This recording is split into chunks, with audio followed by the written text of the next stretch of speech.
이에 예수께서 제자들과 함께 겟세마네라는 곳에 이르러 제자들에게 이르시되 내가 저기 가서 기도할 동안에 너희는 여기 앉아 있으라 하시고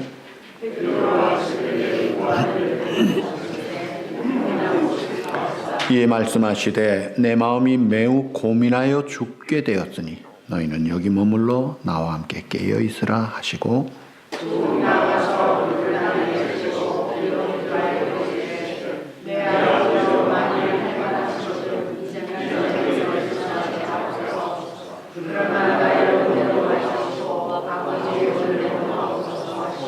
제자들에게 오사 그 자는 것을 보시고 베드로에게 말씀하시되 너희가 나와 함께 1시간도 이렇게 깨어 있을 수 없더냐.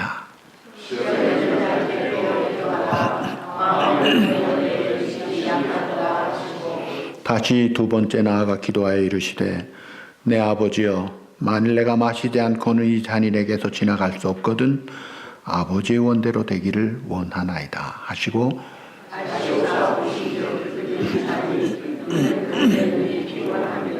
또 그들을 두시고 나아가 세 번째 같은 말씀으로 기도하신 후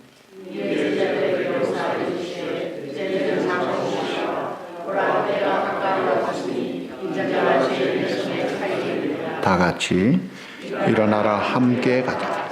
보라 나를 파는 자가 가까이 왔느니라. 아멘.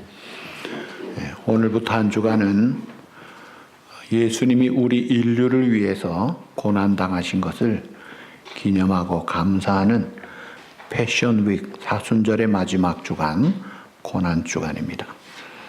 초대 예루살렘 교회는 고난 주간에 시작되는 오늘을 종려나무 주일이라고 지켰고 예수님이 예루살렘 성에 들어가실 때 어린아이들이 또 많은 사람들이 종려나무 가지를 흔들고 호단나 부르는 찬송을 했듯이 같은 행렬을 했어요. 그리고 이제 기념하는 교회 어린아이와 성도들은 저녁 되면은 감람산으로 가서 예배를 드리고 그 산에서 내려오면서 또 호산나 찬송을 불렀던 그런 기념 행사를 했던 특별한 날입니다. 그리고 이번 주간 목요일은 예수님이 제자들과 만찬하신 것을 기념하면서 성찬식을 행하고 또 대야의 물을 가져다가 제자들의 발을 씻기신 것을 기념해서 세족식을 하면서 사랑과 용서의 기도를 하고 축복의 기도를 하고 눈물로 기도했던 그런 일들을 했습니다.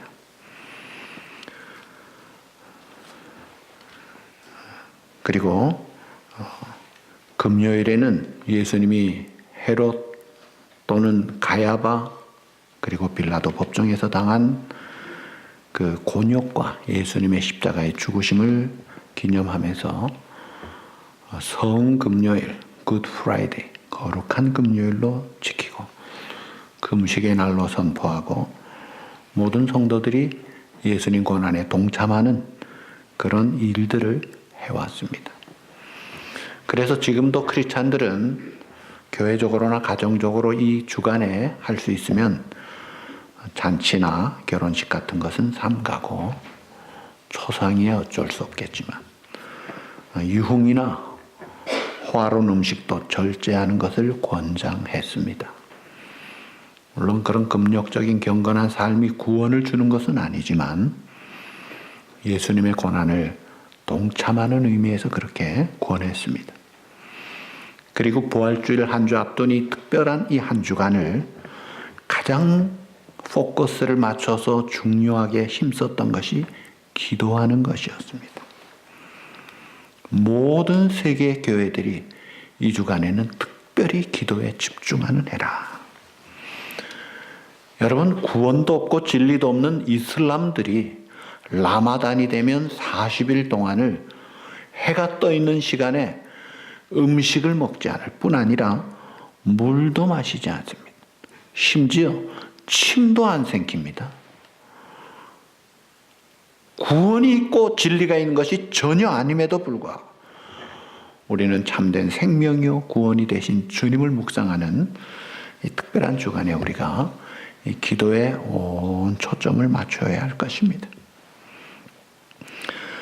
자, 이 종려주일, 부활주일 앞둔 한 첫 주일은 예수님 3년 공생애를 마치고 이제 마지막 예수님 십자가를 눈앞에 둔 그런 시점이었습니다. 그리고 예루살렘에 입성하시는데, 이미 예수님의 원수들은 이번에 예수가 올라오면 반드시 잡아 죽일 것이다, 십자가에 못 박아 죽일 것을 이미 모의하고 거짓 증인을 동원하고 작전을 짜고 합세를 해서 밤낮 주야로 이 일을 하고자 다 준비하고 대기 중이었습니다. 그런 사실을 예수님은 이미 알고 계셨습니다. 그리고 제자들에게 미리 고지도 하셨어요. 여러 번 고난에 대해서 죽을 것이다, 그리고 부활할 것이다 예고를 하셨습니다. 그리고 예수님은 좀 비장한 결심을 하시고 이 고난 주간을 시작하는데, 자, 이런 그 일촉즉발 살벌한 분위기 속에서 조용히 들어가셔도 어려운데, 오늘 이 종려주일의 예수님의 모습은 전혀 그렇지 않은, 평소와 다른 아주 공개적인, 나귀를 타시고 사람들의 환호성 속에 문제가 더 커지게 되는 그런 가운데 입성을 하십니다. 물론 예수님은 이 모든 일들을, 되어질 일들을 알고 계셨던 것이죠.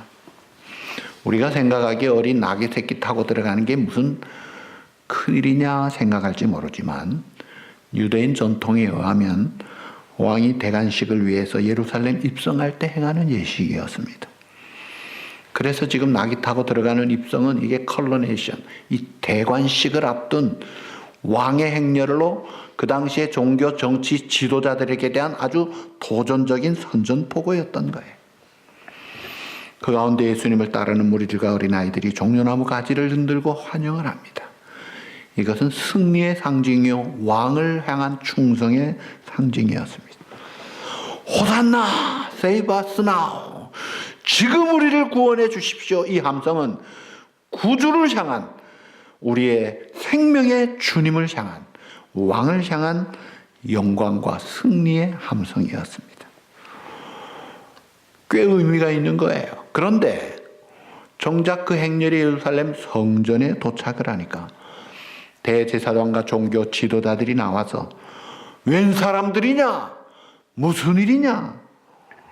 강하게 어필을 하고 물으니까 호산나 소리는 싹 들어가고, 몇 사람들이 나와서 하는 말이 갈릴리에서 온 사람들이요. 다시 말하면 시골 사람들이 명절에 와서 좀 나름대로 행사하는데 좀 조용해 주십시오. 변명 비슷한 흐지부지한 모습에 몇 아이만 호산나 부르고 그러고 끝나는 거예요. 그 왕의 행렬이면 예수님이 만왕의 왕이시면 헤롯 왕궁으로 들어가야죠. 빌라도 법정을 접수해야죠. 정권을 교체해야죠. 통수권자가 바뀌어야죠.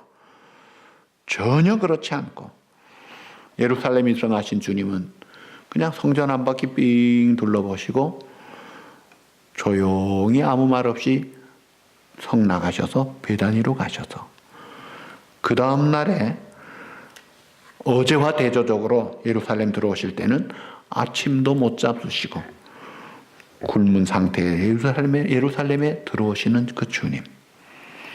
호산나 부르던 사람은 어디 갔습니까? 왜 예수님은 이렇게 배도 쫄쫄 굶고 외롭게 들어오십니까? 이게 뭔 일이에요? 도무지 알 수 없는 그 예수님의 행적을 보면서 많은 유대인들이 기대했는데, 제자들도 기대하고 종교적 사회적 욕구가 있었는데 외면하시고 주님은 고난의 길, 십자가의 길, 죽음의 길로 가시는 거예요. 그래서 예수님을 따르던 많은 사람들은 아주 실망합니다. 심지어 제자들까지 낙심하고 믿었던 선생님 배신당한 마음 가지면서 실망에 빠지고 팔아먹지를 않나 저주맹세를 하지 않나 다 도망가는 그런 모습들. 감람산 기슭의 함성 호산나의 그 모습은 그렇게 끝나고 말았습니다. 그렇다면 과연 종려주일의 예수님의 그 호산나 예루살렘 입성이 이게 분명히 승리의 입성인데, 영광의 입성인데, 왕의 입성인데 도대체 무슨 의미가 있느냐 이거예요. 종려주일의 의미가 뭐냐 이거예요. 왜 예루살렘을 소동시키면서 그렇게 했느냐 이거예요. 병 고치는 예수님을 보고 이야, 질병에서 이제는 자유함을 얻겠구나. 얼마나 사람들이 몰려왔는데 5,000명이나 먹이는 예수님을 보고 제2의 모세가 나타났다. 양식 문제는 해결이다. 기가 막힌 리더십이요, 메시아를 만났다. 그래서 좋아가지고 따랐고 호산나라고 외쳤는데 그렇다고 그 사람들이 예수 믿어 천국 가는 사람들이 아니더라 이거예요. 그렇다면 진정한 예수 믿는 하늘나라 백성들은 이 사건을 통해 어떻게 해야 합니까?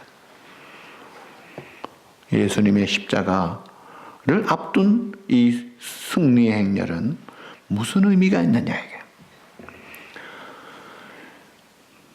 진실된 믿음을 가지고 예수를 믿는 자라면 예수님의 십자가 사건을 통해서 참된 승리, 진실된 승리의 의미를 깨달아야 합니다. 그리고 그것을 자기의 것으로 소화하고 그 행렬에 동참해야 하는 것입니다. 예수님의 십자가를 보고 낙심할 것이 아니고 절망할 것이 아니고 오히려 감사하고 영광 돌리고 기뻐하면서 참된 승리의 그 개가를 불러야 되는 게 이 예수님의 승리다 이거예요. 물론 예수님이 죽음의 권세를 깨치시고 부활하신 것은 승리의 놀라운 클라이막스죠. 그런데 그 예수님의 부활의 승리는 사실은 십자가 승리의 결과였습니다. 십자가 승리가 있었기 때문에 부활의 영광, 부활의 승리가 있었던 것이죠. 예수님이 십자가에서 달리신 것이 아침 9시에서 돌아가신 것이 오후 3시면 6시간이었습니다. 그 6시간 동안에 7마디 말씀을 하셨는데 그 중에 다 이루었다. 이 테텔레스타이라는 헬라예요. 이 말은 상업적인 용어예요. 우리말로 하면 다 지불이 끝났다. completely paid off 했다. 그런 뜻이에요. 다 이루었다는 거예요. 이제 다 끝났다는 거예요. 정말 다 끝났나요? 가만히 보면 불과 33살의 젊은 나이인데 두 사람 강도 틈에 끼어서 흉악범으로 저주의 나무에 달려서 억울하게 부당한 재판을 받고 처형을 대시면서 뭘 도대체 다 이루었다냐 이거예요. 여전히 정치적으로는 로마의 통치 아래 식민 지배 속국인데 종교적으로는 여전히 회칠한 무덤 같은 지도자들이 타락 때문에 이게 말로 할 수 없이 썩어져 있는데 사회적으로는 목자 잃은 양같이 방황하고 있는데 또 예수님 자신도 젊은 나이에 33살에 희생당하고 봉사한 대가가 고작 십자가 처형인데 도대체 뭐가 다 이루었다는 거냐 이거예요. 정말 이건 아니다, 다 헛되다고 해야 될 그런 순간이 아니냐 이거예요. 그런데 진정 다 이루었다 이 선언은 확실한 승리의 선언이었습니다. 사랑하는 성도 여러분, 십자가를 감상적으로 보면 아이고 얼마나 아프셨을까, 얼마나 고통이 심하셨을까. 죄를 지은 우리가 당해도 아픈데 죄를 알지도 못하시고 짓지도 않은 분이 억울하게 당했으니 얼마나 황당하셨을까. 그런 눈으로 슬프게 바라볼 수도 있을 거예요. 그저 사건 자체만 보면 동병상련의 아픔을 가지고 나도 아파할 수 있을 거예요. 그러나 우리가 십자가를 결코 이런 낙심의 눈, 슬픔의 눈, 절망의 눈으로만 쳐다볼 것이 아니다 이거예요. 다 이루었다라는 말의 의미를 찾아야 합니다. 예수님은 이미 공생의 시간에도 요한복음 16장 33절에 보시면 너희가 세상에서는 환난을 당하나 따라합시다. 담대하라. 내가 세상을 이겼노라. 담대하라, 내가 세상을 이겼노라. 이미 승리의 선언을 이미 하셨어요. 벌써 이기셨나? 예, 그렇습니다.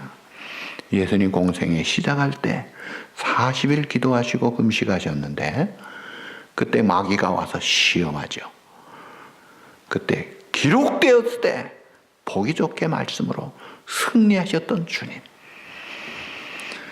그리고 병을 치료해 주시면서 질병을 잡으신 거예요. 이미 질병을 통제하며 승리하셨던 주님. 굶주린 자들 오병이어 기적을 베푸시면서 양식 문제, 식량 문제 잡으신 주님. 가난 문제 해결하신 주님. 오해와 배신을 받고 십자가의 못 박힘을 당하시면서도 아버지여 저들을 용서해 주십시오. 배신도 이기신 주님. 계속해서 이기신 주님이 십자가에서 마지막 승리의 고백이 다 이루었다는 거예요. 그러니까 예수님은 승리하기 위해서 몸부림을 치고 처절하게 사신 분이 아니고 처음부터 승리하셨고 계속 승리하셨고 끝까지 승리하셨다 이거예요. 이것이 예수님의 승리라는 거예요. 우리가 보기에는 업앤다운이 심하고 이야 어떻게 저런 고통을 당해야 되지 하는데 예수님은 지금 계속 승리의 행진만 가시는 거예요. 그러니까 우리가 생각하는 승리는 너 죽고 나 살자 승리예요. 내가 승리해서 좋다면 다른 사람은 피눈물을 흘려야 돼요. 그래서 이런 승리는 잔인합니다. 세상의 승리는 한쪽은 비참한 거예요. 어떤 의미에서 이런 세상적인 승리는 승리라고 하기보다 죄라고도 할 수 있어요. 한쪽만이니까.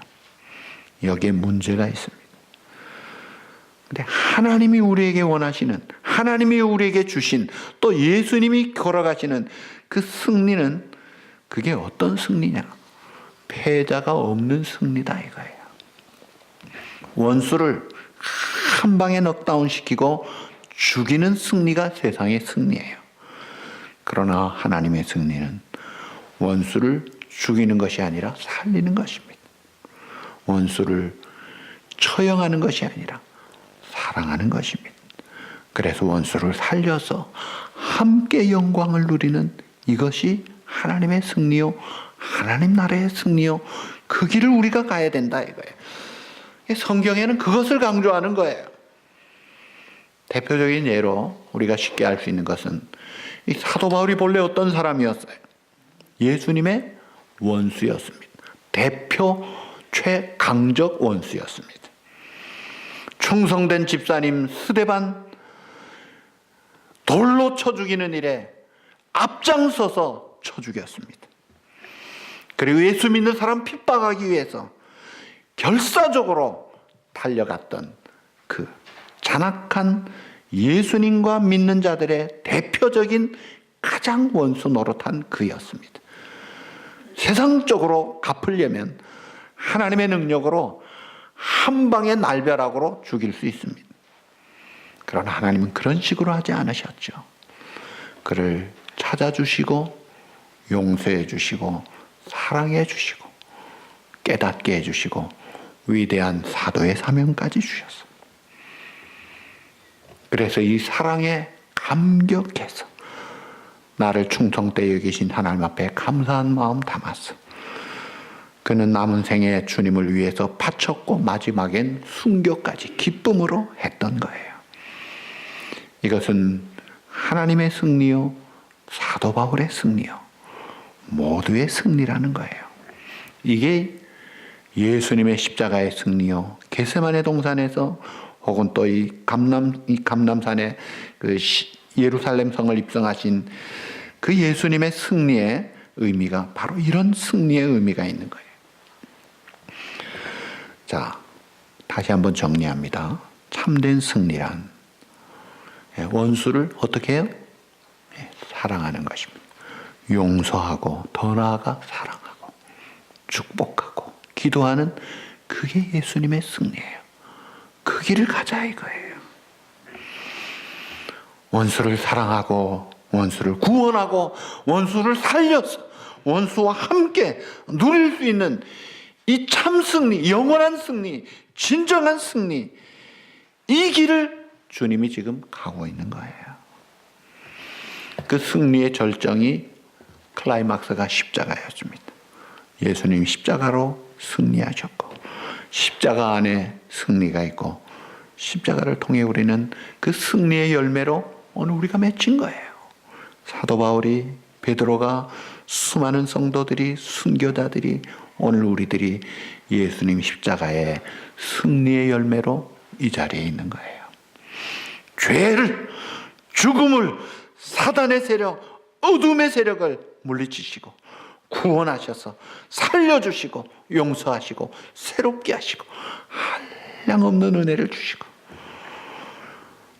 하나님의 나라와 영광을 위해 사명을 가지고 망냥 감각을 가지고 인생 목적을 잡고 눈을 떠서 활력 있게 행동하며 너무 좋아서 감사 찬송하며 기쁨으로 헌신해서 살아갈 수 있는 이 승리를 우리 주님이 주신 거예요.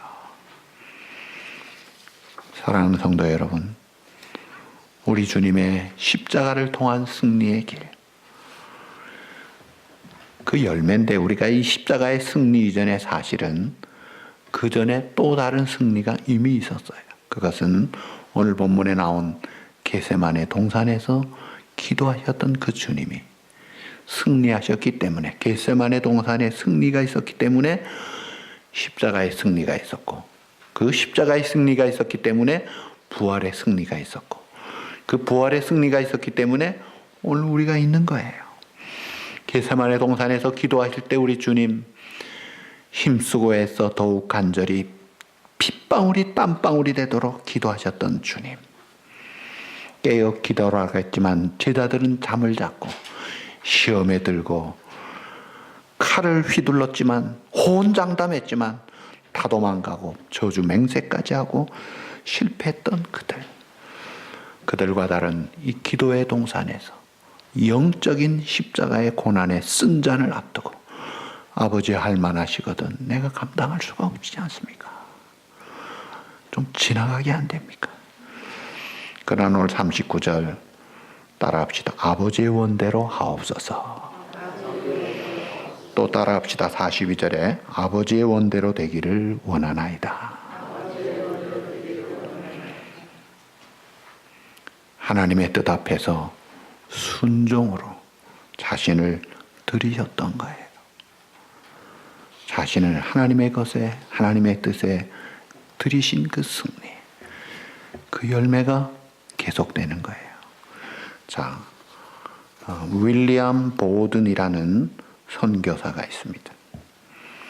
이분은 아버지가 너무나 돈이 많은 사람이었어요. 고등학교를 졸업해서 부모님이 여유가 많으니까 세계 여행을 다녀와 봐라. 그래서 여행을 하는 중에 충격을 받습니다. 미국 좋은 가정에서 믿는 집안에서 잘 자랄 때 보지 못했던, 전혀 예수 그리스도를 알지 못하고 죽어가는 사람들이 너무나 많은 것을 보고 충격을 받고, 빌립보 1장 21절 이는 내게 사는 것이 그리스도니 죽는 것도 유익함이라. 이 말씀에 도전을 받고 선교를 위해서 나는 내 삶을 주님께 드리겠습니다. 헌신합니다. 예일대학에 들어가서 그는 그 헌신된 그 마음을 가지고 성경을 읽고 기도하는 모임을 만듭니다.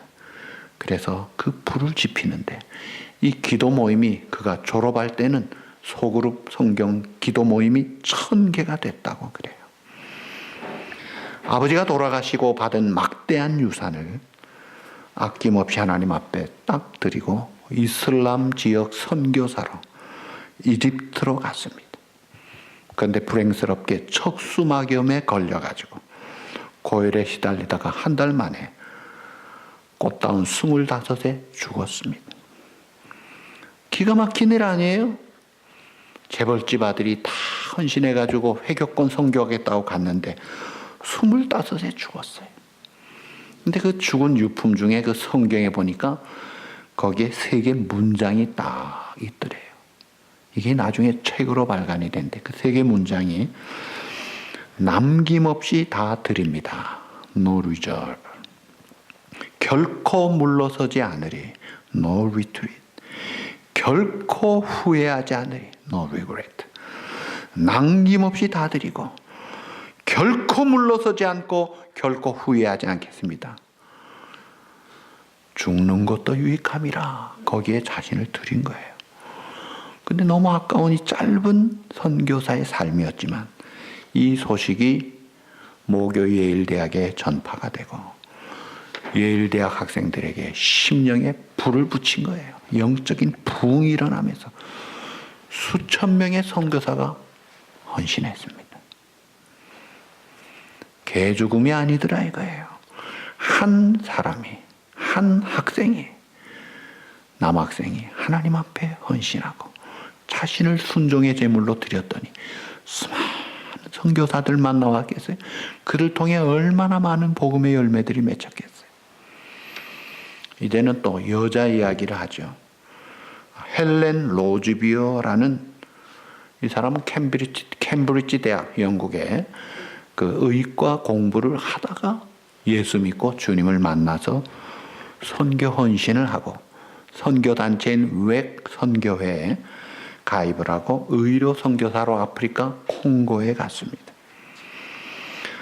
신바 폭동이 일어나면서 너무나 엄청난 폭동이어서 외국인들은 다 나가십시오 했는데도 불구하고 나는 이 나라에 죽기 위하여 복음 가지고 온 선교사이기 때문에 나 일신 위에서 도망가지 않고 있겠습니다.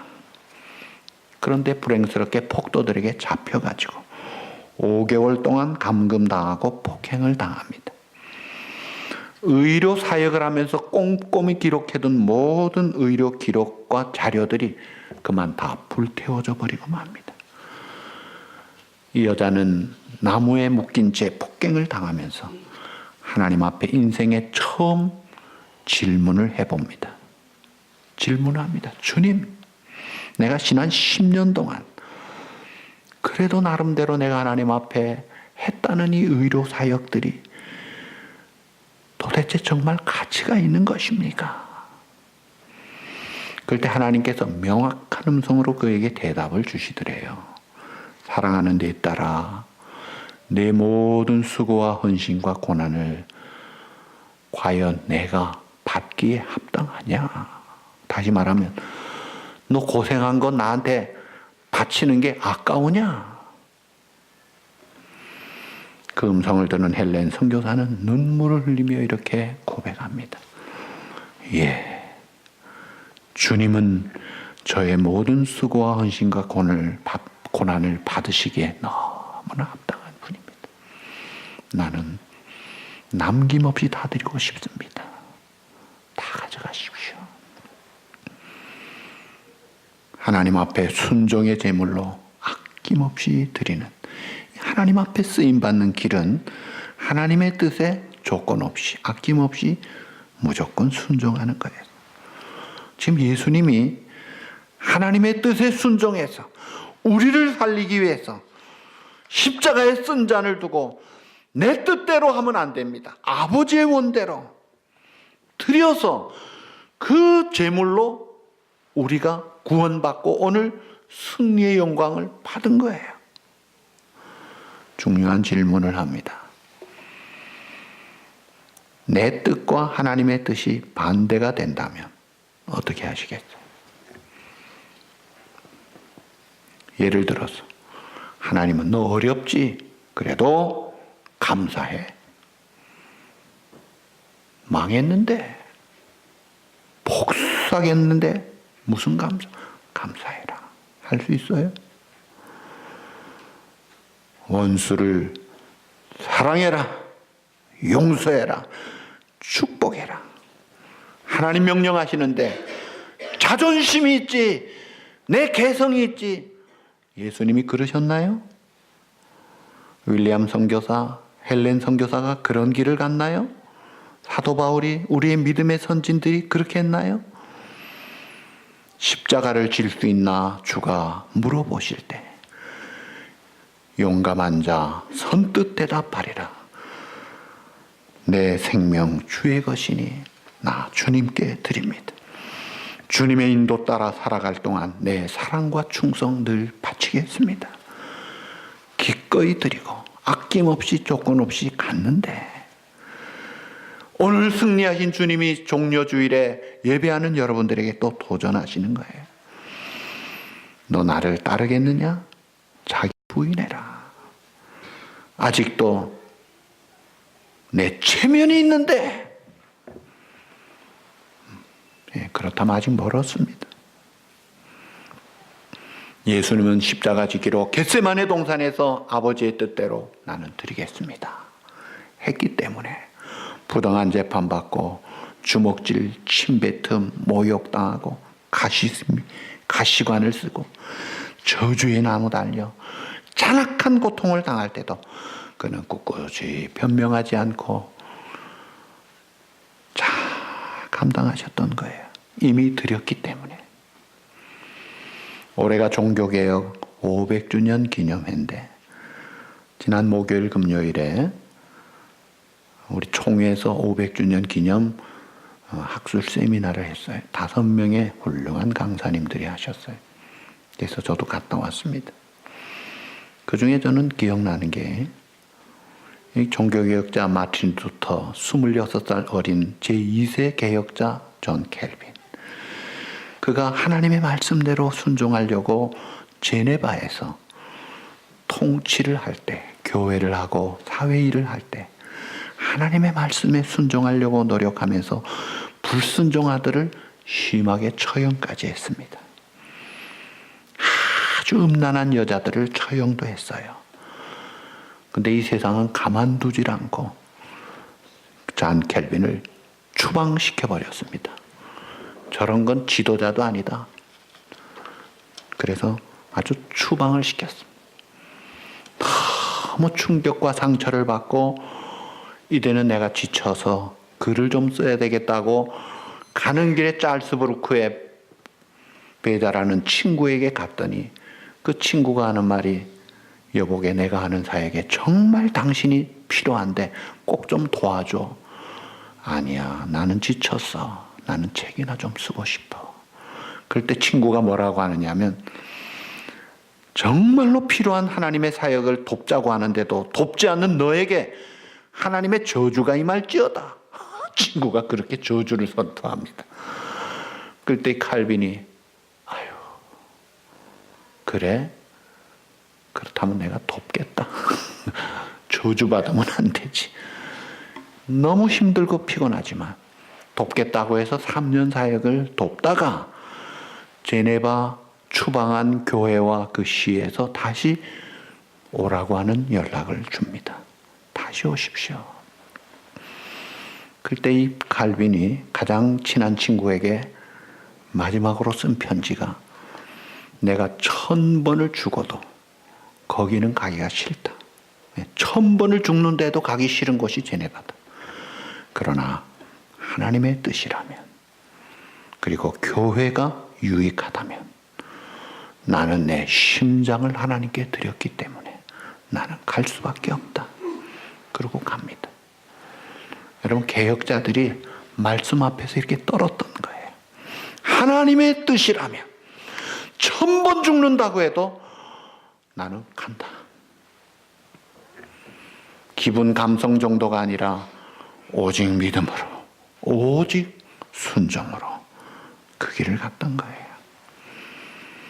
여러분 예수님이 받으신 이 쓴 자는 가야바가 내린 것도 아니고 안나스나 헤롯이나 빌라도가 내린 것이 아니라 우리의 죄를 대신 처형하시는 하나님 아버지가 내리신 저주의 쓴 잔이었어요. 그래서 갈라디아서 2장에 저주를 받으신 바 되었다. 어떻게 아버지가 아들을 저주할 수 있어요? 우리를 대신하여 우리가 받을 저주를 대신 퍼부으신 거예요. 그 길을 주님이 가셨고 그래서 이래저래 끌리다니고 구차한 말 아무런 변명 저항하는 말 하지 않으시고 털 깎는 자 앞에 잠잠한 양같이 그 길을 가셨고 승리하셨던 거예요. 사랑하는 성도 여러분에게 마지막 도전하고 질문합니다. 과연 내가 하나님을 믿고 주님의 은혜로 산다고 하면서 형편 따라 업앤다운하고 좋을 때 헤헤거리고 찬송 감사하다가 조금 싫으면 원망하고 낙심하고 불평하고 이런 식으로 사는 게 과연 건강한 삶이냐? 이게 승리를 추구하는 삶이냐 이거예요. 그 주님의 승리의 열매가 과연 나냐 이거예요. 나를 따르라. Follow me. 주님은 오늘 우리를 부르고 계십니다. 너 나를 따라오너라. 내가 가는 길은 사실은 그 멍에가 쉽고 가벼움이라. 겸손과 온유로 멍에를 메고 자기를 부인하고 날마다 자기 십자가를 지고 나를 따르라. 그 주님이 우리를 콜링하시는 거예요. 십자가를 질 수 있나 주가 물어보실 때 죽기까지 따라오리 저들 우리의 믿음의 선진들 대답하고 그 길을 갔는데 오늘 우리를 향한 그 주님의 부름 앞에 주님 나를 위해 죽으신 주님을 위하여 이제는 내가 주님을 위해 나를 위해 죽으신 주님을 위해 살겠습니다. 말씀이라면 순종하겠습니다. 감사하며 사랑하며 주님 따라 살고 싶습니다. 이런 마음을 따라 주님의 승리의 행렬에 같이 가야 되지 않겠느냐. Not now, not yet. 아직은 아닙니다. 나는 아닙니다. 또 도망가겠어요? 또 구경꾼이 되겠어요? 함께 주님 앞에 이 길을 걸어가면서 진정한 승리, 진정한 하나님의 영광을 드러내는 믿음의 사람들이 되시기를 우리 주님의 이름으로 축복합니다.